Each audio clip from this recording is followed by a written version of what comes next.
It is not the Republicans' fault. It's the Democrats' fault. U.S. President Donald Trump boasted about his first year in office in a rapid fire 20-minute speech Wednesday night, where he largely blamed Democrats and his predecessor, Joe Biden, for the state of the economy. 11 months ago, I inherited a mess, and I'm fixing it. Consumer prices in the U.S. are soaring, and Trump, like Biden before him, has been struggling to persuade Americans that the economy is healthy.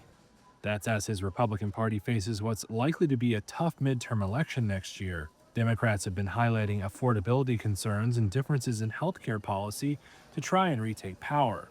However, on Thursday, Trump offered few new policy initiatives aimed at high costs, instead blaming Biden, previous trade deals, immigrants, and what he described as a corrupt system.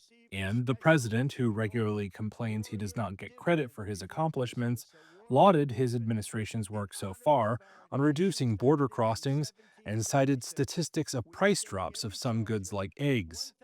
However, he conceded prices overall remained high. I am bringing those high prices down and bringing them down very fast. Trump also announced a warrior dividend to be sent to 1.45 million U.S. service members in the coming week, set at $1,776, a reference to the year the United States declared independence, and promised housing reform and lower interest rates, saying he would announce the next chair of the Federal Reserve soon. And I'll soon announce our next chairman of the Federal Reserve, someone who believes in lower interest rates by a lot.